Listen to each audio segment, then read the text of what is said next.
Bienvenidas y bienvenidos. Espero que se encuentren bien. Me llamo Alicia Tung y tengo el placer de saludarlos abriendo nuestro segundo encuentro dentro del ciclo de la poesía polaca. Los encuentros literarios están organizados y grabados por la Embajada de la República de Polonia en Buenos Aires y la Asociación Cultural Argentino-Polaca. Me gustaría dar la bienvenida a nuestros disertantes, Michał Rusinek, Xavier Farre, María Malusardi, Eugenio López Ariasu y a nuestro público. Quisiera pedir a la señora Karolina Barmuta que nos presente brevemente la biografía de Wisława Szymborska. Wisława Szymborska nació en 1923 en Kórnik y murió en 2012 en Cracovia. Fue una poeta, ensayista y traductora polaca. Ganó Premio Nobel de Literatura en 1996. Se la emparenta geográfica y generacionalmente, y por la calidad de sus obras, con Zbigniew Herbert o Czesław Miłosz, a quien admiró desde muy joven. En sus años universitarios comenzó a publicar poesía en periódicos y revistas. Más tarde renegaría de sus dos primeros libros publicados por estar demasiado apegados al realismo socialista. En 1957 ya comienza a tener contacto con disidentes, entabla amistad con Jerzy Giedroyć y colabora en su revista Cultura que se publica en París. Traductora de obras literarias del francés, perteneció a la Unión de Escritores y la Asociación de Escritores y obtuvo numerosos honores y premios. Era miembro fundador de la Asociación de Escritores Polacos. Desde 1929, Wisława Szymborska vivió en Kraków. En 1983 comenzó a cooperar con Tygodnik Powszechny. Su pasatiempo favorito era crear dibujos humorísticos y satíricos, utilizando técnica de collage, los cuales ustedes pueden apreciar acá.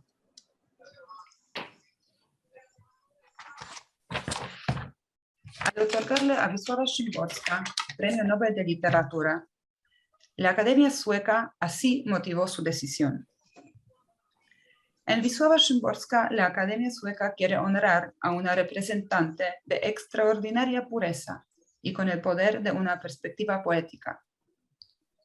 La poesía como respuesta a la vida, una forma de vida, obra de la palabra como pensamiento y sensibilidad.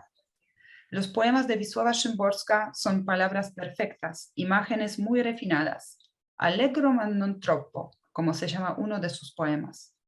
Sin embargo, la oscuridad a la que no sucumben directamente se siente en ellos como el movimiento de la sangre bajo la piel. Muchas gracias. Desde Polonia, sobre Wisława Szymborska va a hablar el señor Michał Rusinek, presidente de la Fundación de Wisława Szymborska y su secretario, pero también escritor y traductor. Su charla es en polaco, pero les presentamos un video con subtítulos en español. Szanowni Państwo, serdecznie dziękuję Ambasadzie RP w Buenos Aires i Argentyńsko-Polskiemu Stowarzyszeniu Kulturalnemu za zaproszenie na spotkanie poświęcone twórczości Wisławy Szymborskiej. Żałuję, że nie mogę być z Państwem w Argentynie. Jestem za to teraz w mieszkaniu poetki w Krakowie, skąd bardzo serdecznie pozdrawiam wszystkich uczestników dzisiejszego spotkania. Proszę pozwolić, że powiem Państwu kilka osobistych słów. Zostałem sekretarzem Wisławy Szymborskiej w październiku 1996 roku, kilka tygodni po przyznaniu jej Literackiej Nagrody Nobla. Miałem być tylko na 3 miesiące między przyznaniem a wręczeniem, bo potem jakoś to będzie. Ale byłem nim przez 15 lat, do końca. Nagroda Nobla nie była dla niej aż pocałunkiem śmierci, ale z pewnością sparaliżowała ją na długo. Jeżeli już wiosną 1997 roku wróciła do pisania felietonów o książkach, to pierwszy wiersz napisała dopiero w roku 2000. Powtarzała, że poświęciła jeden wiersz, pisząc wykład noblowski. To, co chciała powiedzieć w formie wiersza, ujęła w formę wykładu. Dlatego ten wykład był taki krótki, mówiła. Na samym początku poprosiła mnie, żebym nie komentował jej wierszy. Jeżeli pan skrytykuje, będzie mi przykro. Jeśli pan pochwali, to i tak nie uwierzę. Ograniczyłem się do nieśmiałych sugestii interpunkcyjnych. Pani Wisława nie przepadała za przecinkami. Mnie, świeżo upieczonego polonistę, ich brak w oczywistych miejscach trochę uwierał. Dostawałem maszynopis pisany przez kalkę. Kopię zostawiała sobie, mnie dawała oryginał, zazwyczaj z ręcznymi poprawkami. Przepisywałem wiersz na komputerze, następnego dnia przynosiłem jej wydruk z sugestiami przecinków. W ostatnich 5 tomach wierszy jest sporo moich przecinków. To mój wkład w literaturę polską. Śmialiśmy się, że może kiedyś wydam przecinki zebrane. Kiedy dostałem te pierwsze wiersze do przepisania, byłem bardzo wzruszony. Poczułem, że moja praca wreszcie ma sens. Sytuacja się unormowała i udało się tak zorganizować funkcjonowanie tak zwanego biura, że wreszcie Szymborska znów pisze. To był bardzo ważny dzień. Wiersz był dla niej rozmową, zachętą do dalszego rozmawiania, zawsze otwarciem, nigdy kategorycznym postawieniem kropki. Zawsze był o czymś ważnym, bolesnym, ciekawym, paradoksalnym, zabawnym, znaczącym. Czasem aktualnym, ale z tych wierszy akurat najmniej była zadowolona. Jej tematy musiały się odleżeć, swoje odczekać.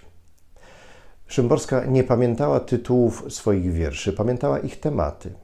Kiedy wybierała wiersze do czytania na wieczorach autorskich, mówiła o nich na przykład ten o terroryście, ten o miłości szczęśliwej, ten o kocie. Nie pisała książek poetyckich, pisała wiersze. Kiedy było ich już koło 20, ustalała ich kolejność, czasem jakiś wyrzuciła, wymyślała tytuł, ale to dopiero na końcu. Czasami zmieniała w ostatniej chwili.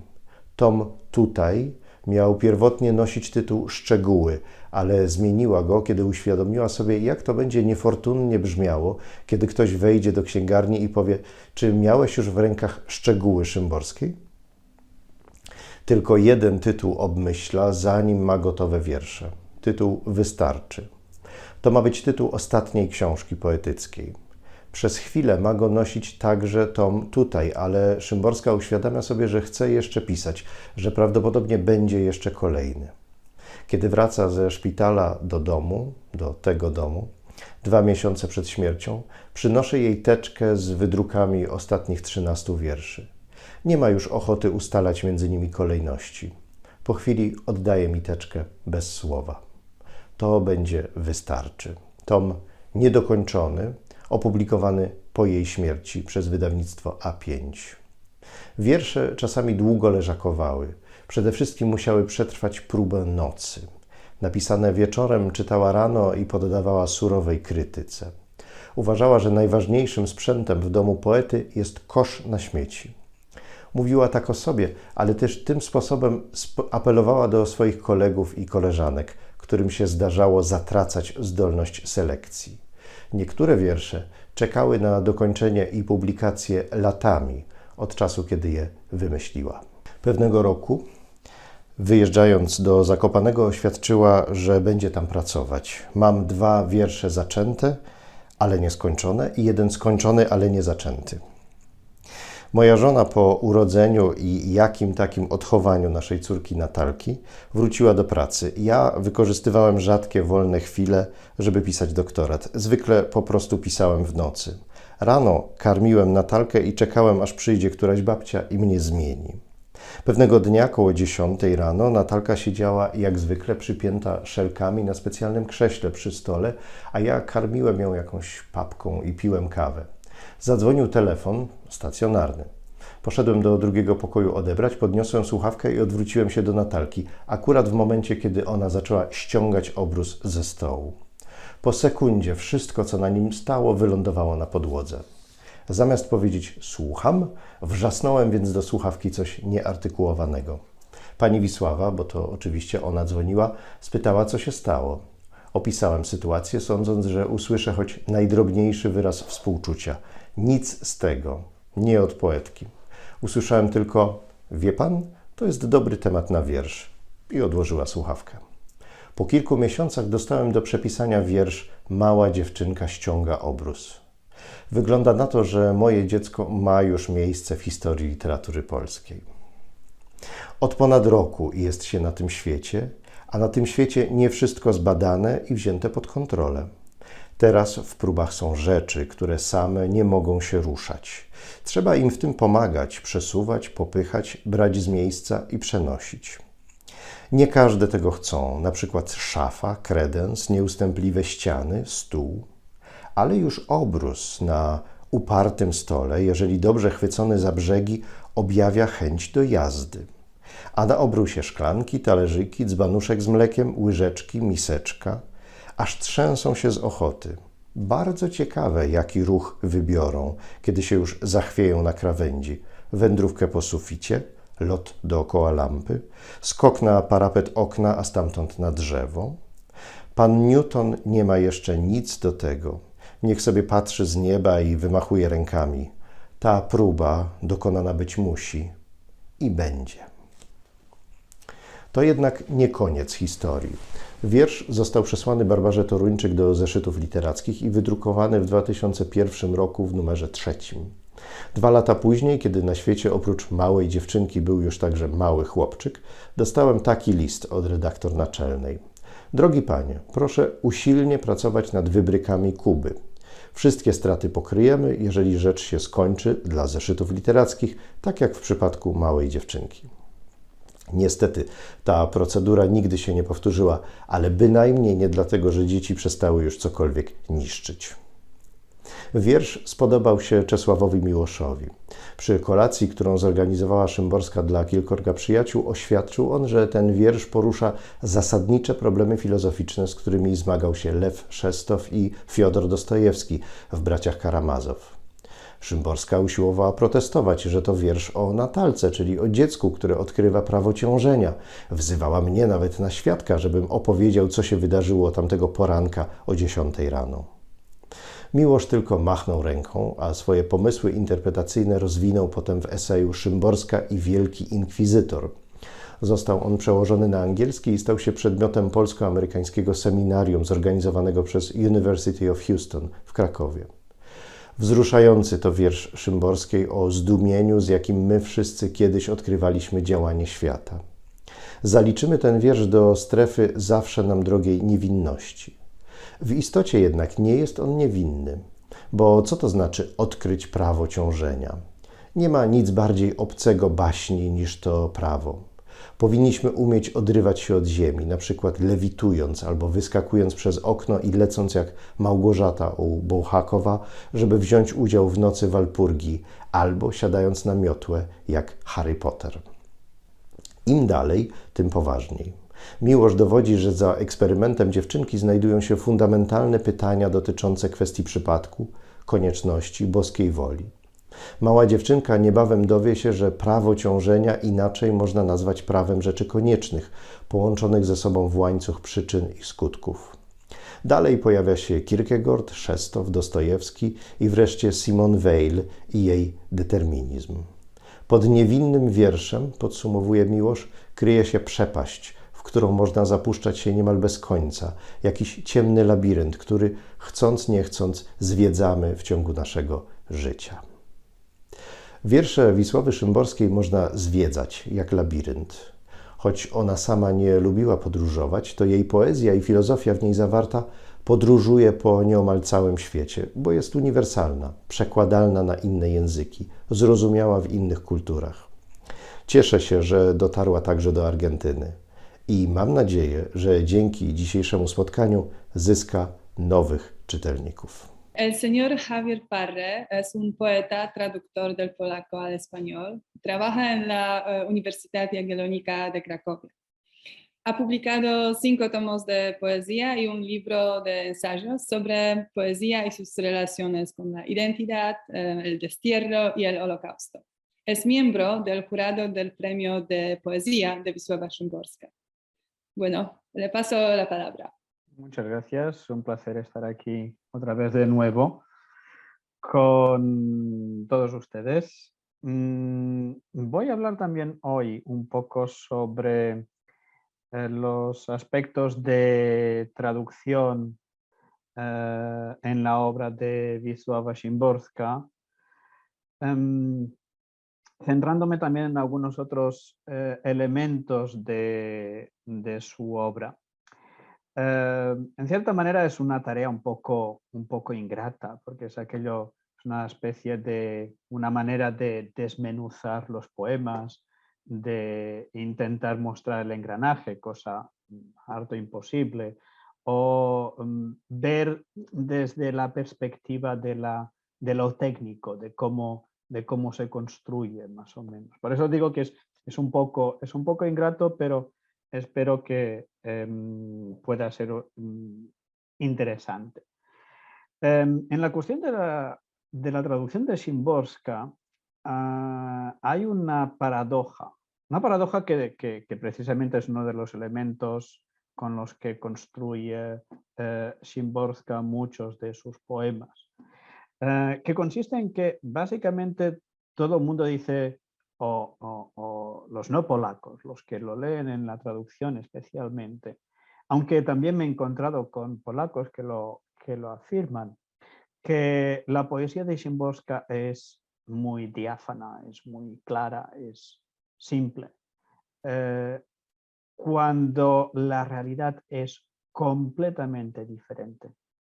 Es un tipo de poesía, es un tipo de construcción lingüística que es realmente muy elaborado, muy complicado. La cuestión es que uno no percibe esa o no tiene esa sensación cuando tiene una primera lectura o cuando lo lee sin tener que mirar cómo podría funcionar aquello, porque realmente lo que le sorprende es el ingenio que aparece en los poemas. Entonces, esta simplicidad no está, la pared realmente funciona a diferentes niveles. Voy a comentar algunos aspectos primero de lo que son la construcción de los poemas y después algunos temas o estrategias. La primera es esta, la simplicidad o la falacia de la simplicidad en su poesía. La segunda es la lengua. ¿Qué hace Szymborska con sus poemas? No es gratuito, no es una cosa baladí que Szymborska tenga una producción muy limitada. Si miramos los poemas completos, llegarán a unos 350 poemas más o menos. Para poner alguna comparación, podríamos decir que la influencia que tiene Szymborska sería el poder el magnetismo que tiene Szymborska sería parecido al que tuvo en unos momentos Kavafis, que también era un poeta con una obra muy reducida, pero que ejerció una enorme influencia. Después volveré a la cuestión de la influencia en la poesía actual polaca contemporánea. La cuestión es que hay tantos pocos poemas, o tiene tantos pocos poemas, porque hay un trabajo enorme de destilación en el lenguaje y de juego. ¿Qué hay en la lengua? Primero, juega con los dobles sentidos, le da la vuelta a los fraseologismos, a las frases hechas. En algunos momentos hace que la frase hecha o que el fraseologismo adquiera su sentido literal y no su sentido figurado. Y a partir de aquí construye el poema o sigue la línea del poema. Después, otro elemento dentro de esta lengua es captar la lengua coloquial.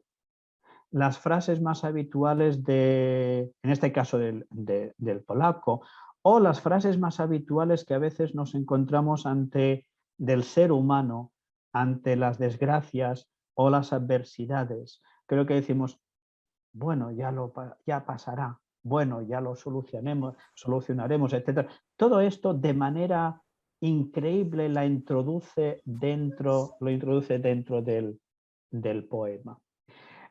Después también la condensación de esta lengua, que plantea un problema muy grande para la traducción a una lengua románica.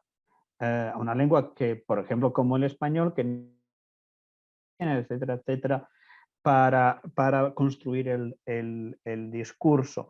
Y es el hecho de que a veces un verso se compone tan solo de dos palabras que tienen un enorme caudal de significado y de reminiscencias. Todos estos elementos están continuamente en todos los poemas de Szymborska.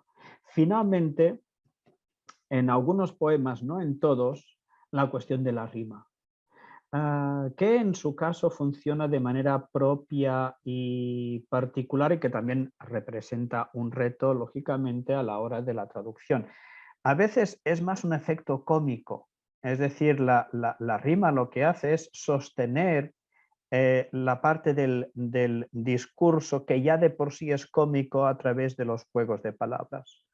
Todos estos elementos, de manera magistral, se encuentran en la poesía de Szymborska. En cuanto a esto, ¿cómo sería entonces esta poesía? ¿Qué temas o estrategias? Primero, lo que yo digo, la realidad alternativa. No es en el caso de qué hubiera pasado si, no es exactamente esto, sino yo diría la realidad repasada, la historia, verlo desde otra perspectiva. En este caso, por ejemplo, podríamos citar el poema de la primera fotografía de Hitler. No sé si lo recuerdan, que empieza a decir cuando Hitler era pequeño, toda una serie de apelativos de lo que se dice cariñosamente a un niño, hasta que al final nos encontramos la imagen del profesor de historia del pueblo, que es un pueblo, digamos, aburrido, anodino, que bosteza ante los libros de historia. Esto es absolutamente maravilloso. Es decir, este contraste entre estos dos elementos es realmente que nosotros volvemos a mirar la realidad. Pero la cuestión es que Szymborska evidentemente juega con la baza de que nosotros ya sabemos qué va a ocurrir después, es decir, ya sabemos qué va a ocurrir en el futuro, con lo cual esta realidad histórica repasada o revisitada desde otra perspectiva. La segunda sería la éfrasis, es decir, la cuestión de la pintura principalmente, pero también la fotografía, es decir, de la imagen pasada al lenguaje. Que en este caso podríamos citar evidentemente el poema sobre los monos de Bruegel, o también el poema sobre el cuadro de Vermeer, pero la cuestión es que lo que ella aplica es esta técnica de éfrasis a poemas que no son éfrasis. Es decir, a poemas que no tenemos como imagen directamente, pero que ella lo que hace es construirlas en fotografía. ¿Dónde lo podríamos tener esto? Esto sería, por ejemplo, en el poema Fin y Principio. Fin y Principio es cuando después de, en el caso, lo que está explicando es la Segunda Guerra Mundial, después de la guerra, lo que hace es generalizarlo. Después de una guerra, ¿qué es lo que se hace? La gente está limpiando, etcétera, etcétera. Y nos va repasando toda la historia, pero allí especialmente hay un detallismo en cada uno de los elementos, nos va focalizando. Lo mismo ocurre con el poema del 11 de septiembre, que hace exactamente lo mismo, lo que hace es congelar la imagen. Es una técnica bastante habitual en los poemas de Szymborska. Después, como ya he dicho, la cuestión de la paradoja, que nos obliga a ver siempre la realidad desde otra perspectiva completamente diferente. Finalmente, voy a abocar o voy a mencionar otro poema que para mí es un poema absolutamente perfecto. Es un poema de una capacidad en lingüística evocativa que funciona en todos los aspectos. Antes he mencionado el poema Fin y Principio, Joseph Brodsky, el poeta ruso-americano, decía que Fin y Principio era uno de los poemas más importantes del siglo XX. Él lo ponía entre los 100 mejores poemas del siglo XX. Czesław Miłosz, ya hemos visto que analizó el poema que nos ha comentado Michał Rusinek. Después también en un análisis maravilloso lo hizo con el poema Autotomía en las 6 conferencias en verso. Pero después también hay este poema que es el poema Jeszcze, el poema aún o todavía, depende de la traducción, Llamando al Yeti del año 1957. Allí pone en juego todos estos elementos que he mencionado. Por una parte hay la rima, una rima a veces un poco coja, que tiene su sentido. Después tenemos los fraseologismos que se toman de manera literal. Y llega un momento absolutamente increíble. Este poema lo que nos explica es un transporte de judíos a Auschwitz. Todo esto evidentemente no lo dicen, lo imaginamos. Hay un momento en que llega hacia el final del verso e incluso lo que es el sonido de cómo lo construye hace que evoque el terror al que se van a enfrentar después las personas que van en ese transporte. Cuando hay un momento en que dice, hay solo un verso que dice tacto tax tucacowo. Es el sonido del tren, es el sonido de las ruedas y a la vez es el sonido del horror que les espera a esas personas.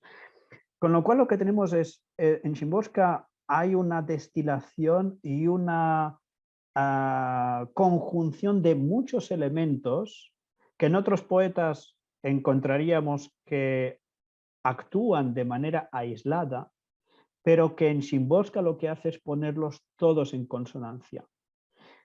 Por este motivo, no es extraño que tengamos una obra tan reducida, pero si tenemos una obra en la que casi todo lo que podemos destacar casi son obras maestras de la poesía, entonces, digamos, solamente podemos agradecer al destino que hayamos podido tener la posibilidad de asistir a esta creación poética. Muchas gracias. Ahora creo que es tiempo para escuchar uno de los poemas de Wisława Szymborska y acá me gustaría pedir a la señora Barbara Kamiński que nos presenta. Nada dos veces. Nada ocurre dos veces y no ocurrirá. Por eso, sin experiencia nacemos, sin rutina moriremos. Siendo alumnos más torpes en las escuelas del mundo, no repetiremos años, inviernos o veranos.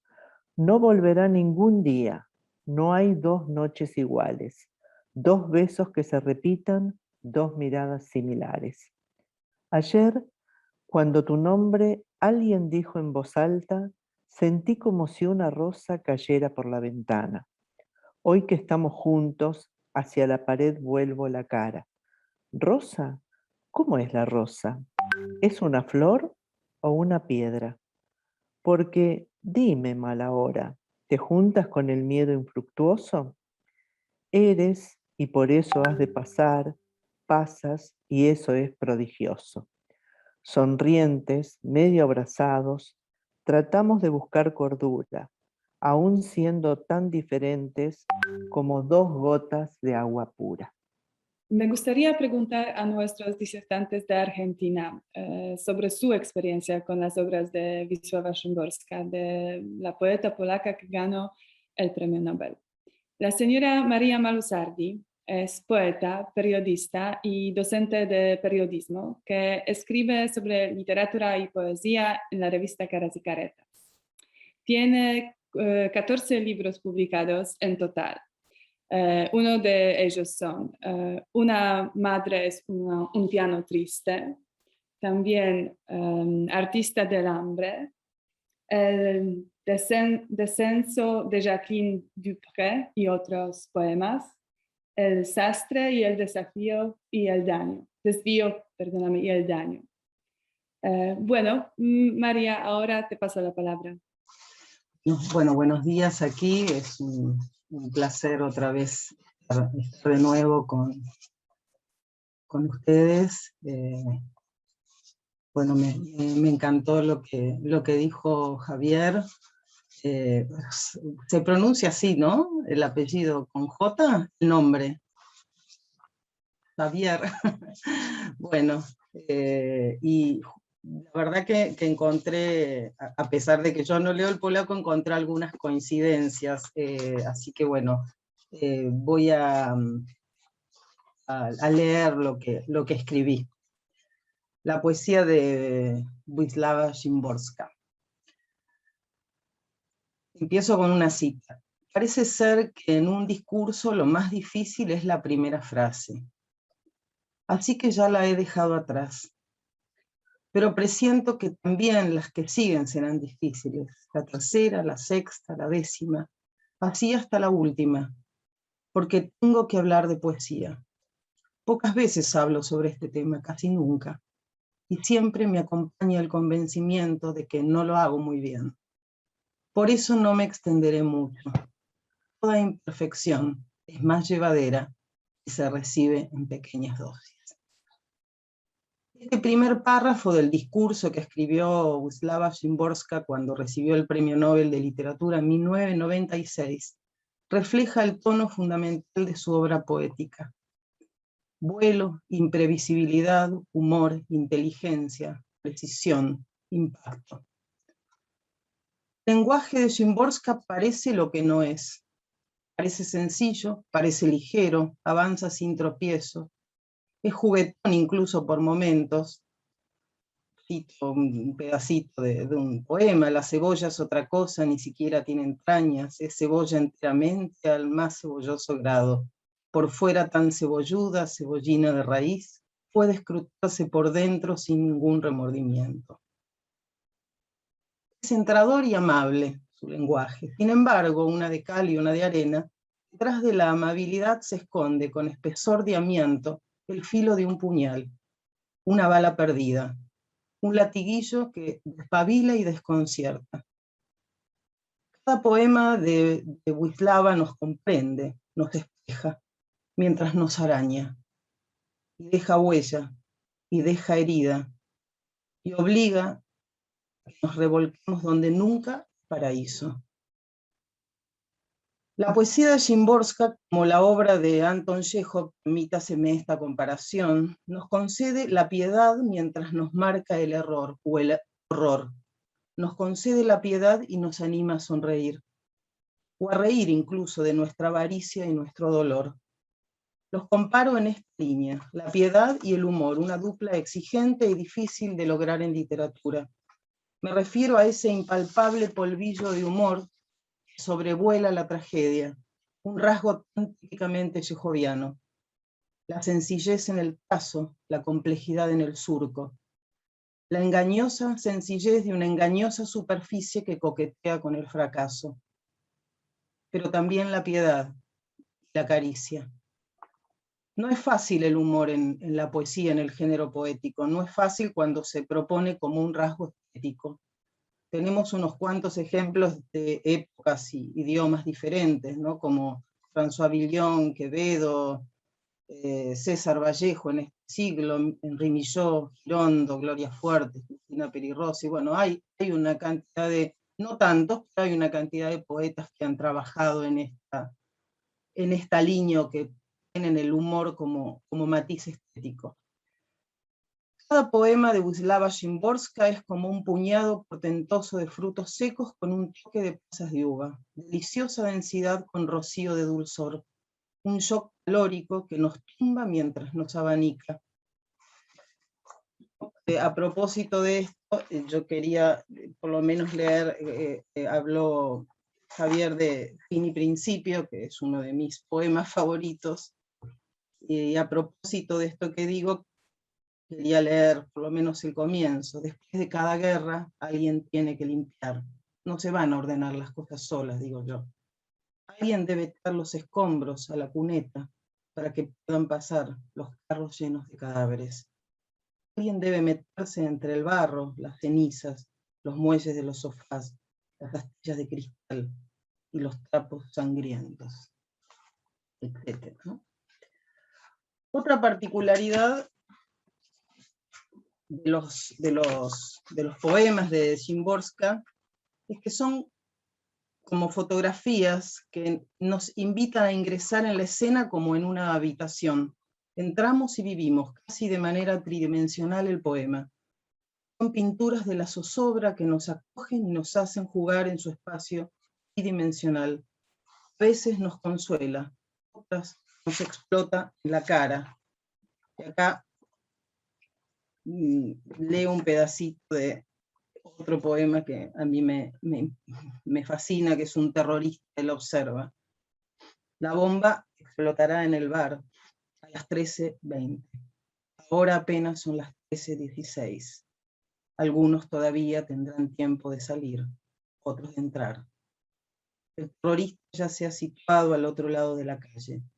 Esta distancia lo protege de cualquier mal y se ve como en el cine.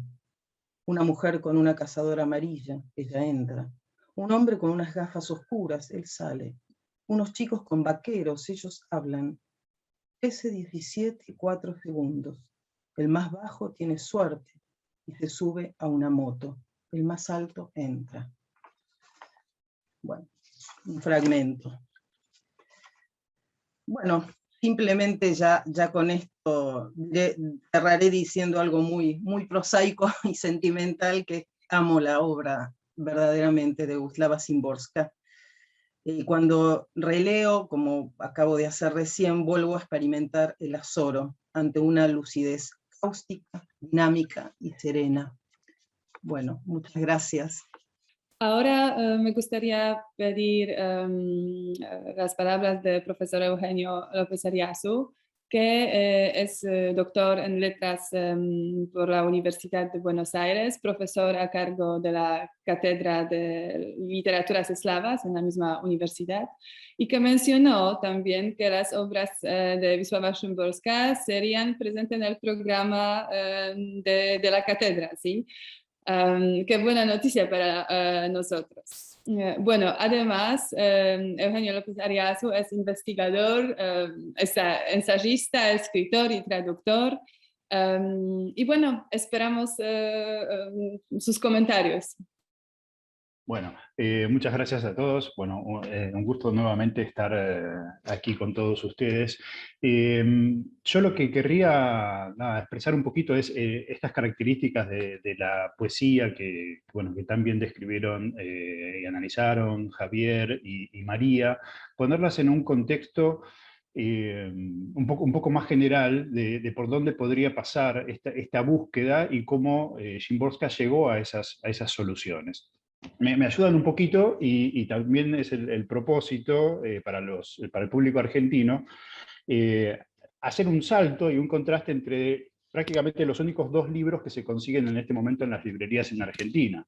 Uno es, la poesía no completa, que es una excelente selección de muchos poemas de cada uno de sus libros por el Fondo de Cultura Económica.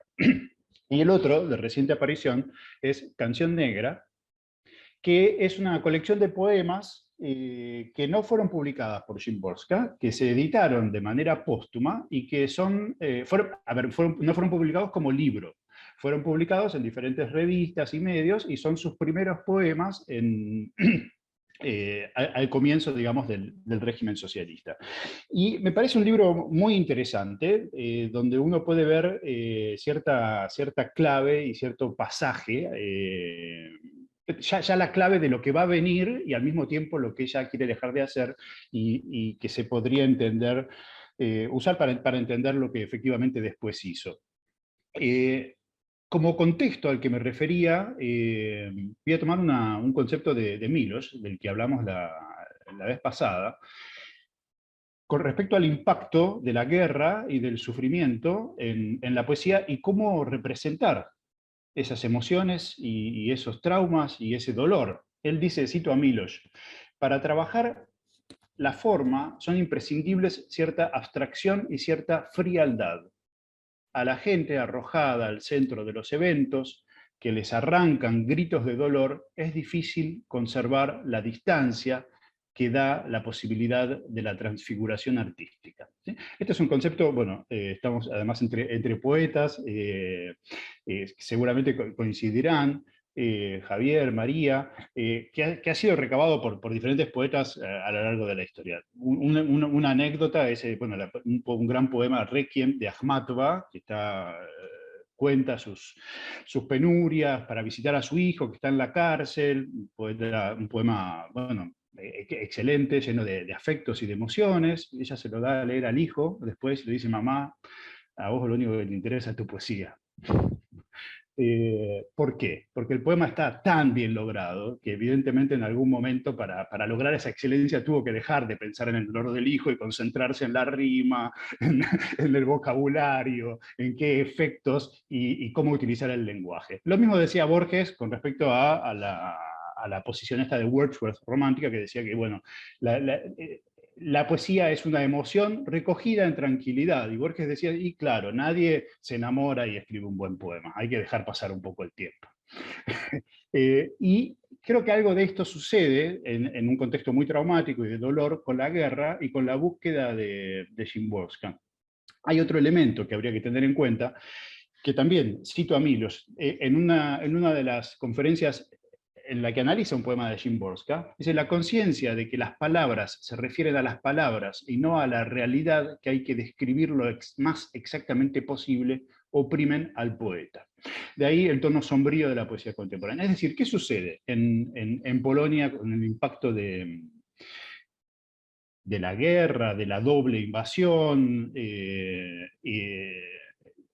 de los campos de concentración, etcétera, y de los millones de muertos que hubo en ese país? La realidad y el discurso empiezan a ir por carriles paralelos, no se tocan, ¿sí? Las palabras ya no refieren a las cosas, refieren a las palabras. Y algo de esto es percibible, me parece claramente, en la poesía de Szymborska. En el discurso del premio Nobel que citaba recién María, ella destaca dos conceptos. Uno es el no sé, no sé. Lo repite varias veces, ¿sí? Solamente desde el no sé y desde la duda, ¿sí? que no me va a decir cómo son las cosas de una manera didáctica, se puede escribir. Y el otro concepto, y además, perdón, agrego, que es un concepto político. Ella opone esta posibilidad al yo sé de los dictadores, torturadores, fanáticos, demagogos, que sí saben cómo son las cosas. Y el otro concepto es que la poesía no es el habla cotidiana.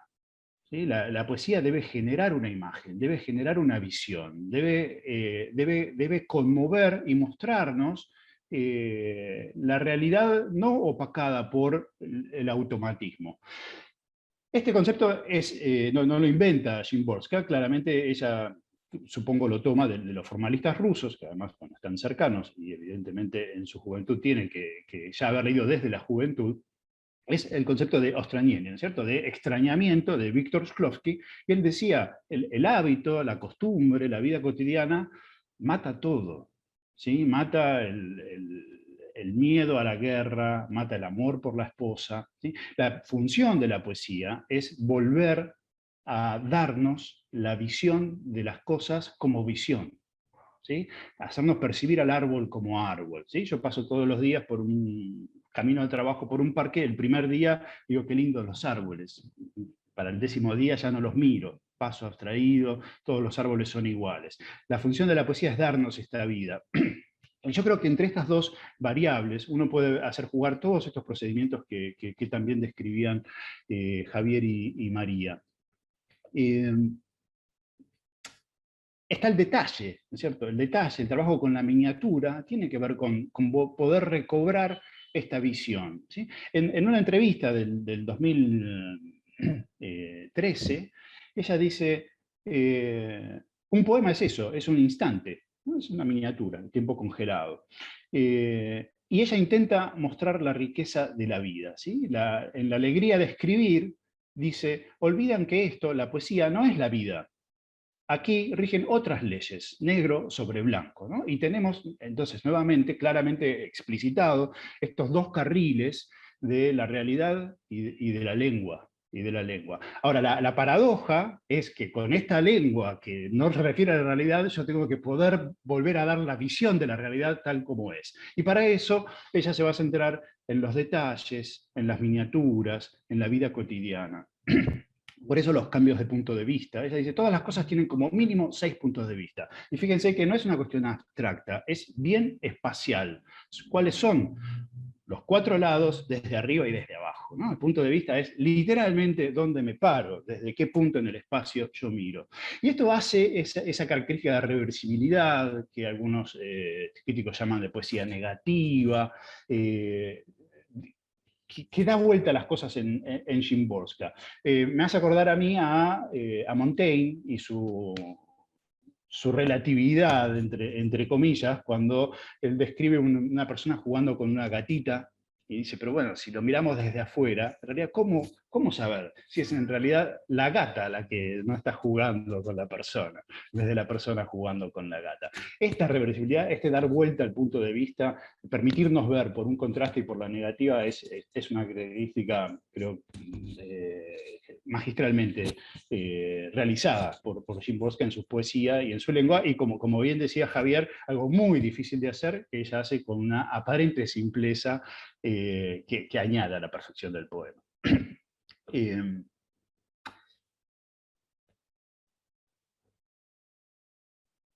Fíjense, lo que surge de todo esto es una imagen, además de la humanidad, que es una imagen, yo diría, rebajada en el sentido, por lo menos con respecto al antropocentrismo clásico, en que el hombre le gusta pensarse a sí mismo, ¿sí? Somos un ser, no siempre, ni siquiera iguales que el resto de la humanidad. En el poema de la cebolla que citaba María, cuando termina esta comparación con la cebolla, entonces se nos ha negado la idiotez de lo perfecto.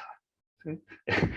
Por contraste, lo que vemos acá es que todas nuestras elucubraciones, toda esta lengua, todo este discurso, inevitablemente se despega de la realidad. Javier, en un artículo que leí con mucho gusto, llamaba a una duda cartesiana, ¿no? Este dudar permanente de Szymborska. Y yo agregaría, tomaría eso, porque me gustó la frase, y lo llevaría al extremo. Es tan cartesiana que deja de ser cartesiana, porque Descartes duda de todo, ¿sí? Para poder decir, ah, bueno, entonces existo porque soy, está su cogito, y a partir de ahí ya no duda más. Ahí surge el positivismo, surge la ciencia, ¿no? Surge toda una avalancha de filosofía y de acciones que llegan hasta el día de hoy de alguna manera. Szymborska no deja nunca de dudar, no deja nunca de dudar. ¿Sí? Esta duda, en el caso de Szymborska, ya es radical.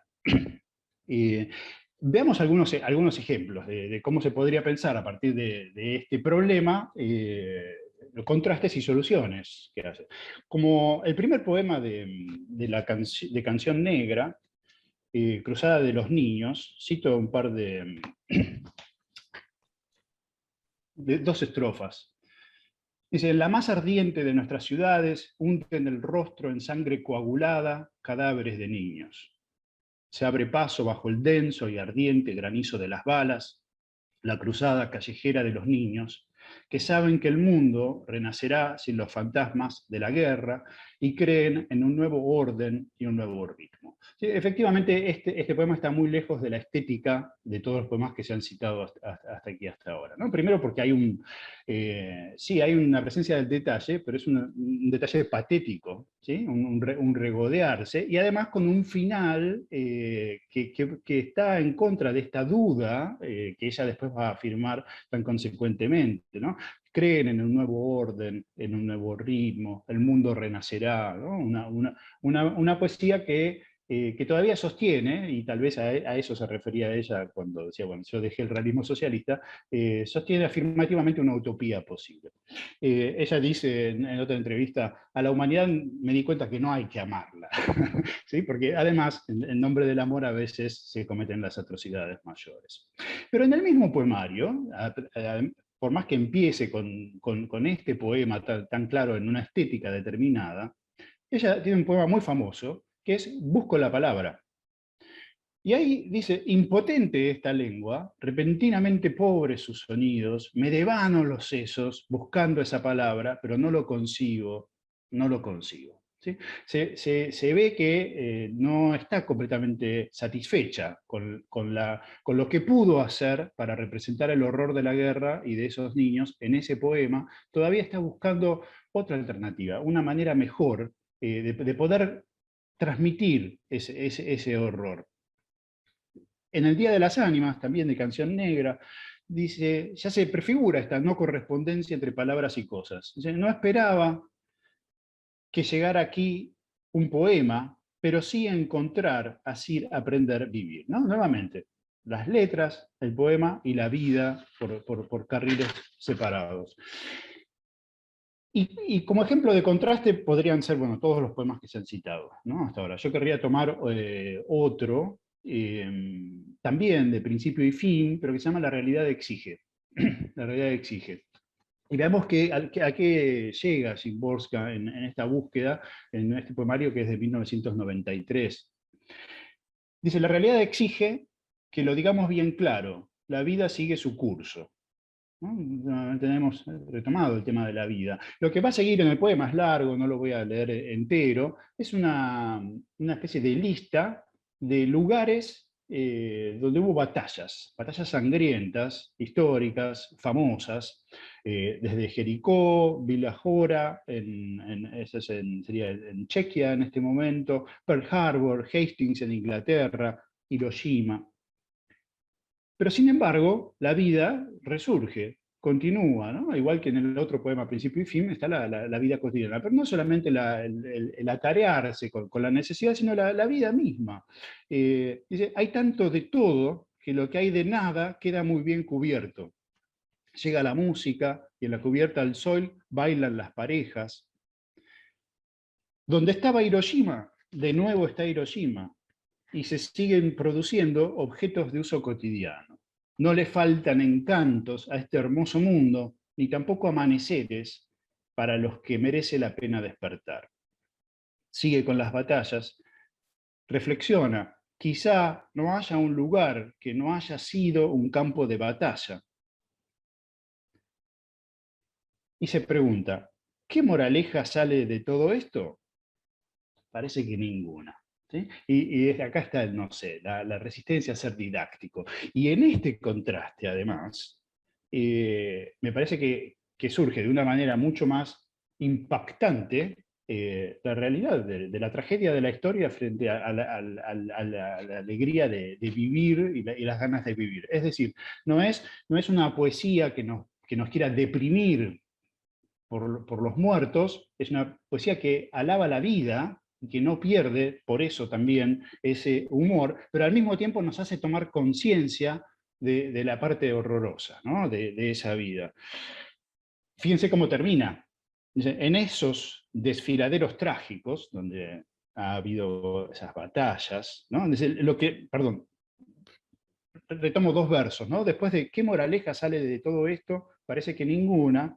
Sigue el poema, lo que de verdad sale es la sangre que seca rápida y siempre algunos ríos, algunas nubes. Teníamos sangre en el primer poema, y acá también aparece sangre, pero qué diferente, ¿no? Como aparece esta sangre, ya está redimensionada, está puesta en un lugar que no mancha todo el poema. Y continúa, en esos desfiladeros trágicos, el viento se lleva los sombreros. Y es inevitable. La imagen, y uno que esperaría acá, después de tantas batallas y muertes, la imagen nos da risa, dice Szymborska. Bueno, eso es todo lo que quería comentar y bueno, poner un poco en esa perspectiva. Esta búsqueda de forma de Szymborska, que es una búsqueda de sentido, que se niega a decirnos cómo son las cosas. Bueno, ahora creo que es tiempo para otro poema. Un gato en un piso vacío. Morir, eso no se le hace a un gato, porque ¿qué puede hacer un gato en un piso vacío? Encaramarse a las paredes, restregarse entre los muebles. Aparentemente nada ha cambiado y sin embargo está cambiado. Al parecer nada ha sido desplazado y sin embargo descolocado, y al anochecer la lámpara no se enciende. Se oyen pasos en la escalera, pero no son esos pasos. La mano que deja pescado en el platito tampoco es la que lo hacía. Algo aquí no empieza a su hora de siempre. Algo no ocurre como debería.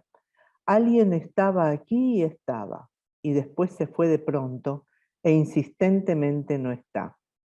Se ha buscado en todos los armarios, se ha recorrido las estanterías, se ha escurrido y verificado debajo de la alfombra y hasta se ha infringido la prohibición y se ha desparramado los papeles. ¿Qué más se puede hacer? Dormir y esperar. Ya verá cuando vuelva, en cuanto aparezca por aquí, se va a enterar que eso no se le puede hacer a un gato. Se irá hacia él, como de mala gana, despacito, sobre las patitas muy ofendidas, y nada de saltos ni maullidos al principio. Muchas gracias. Es todo por hoy.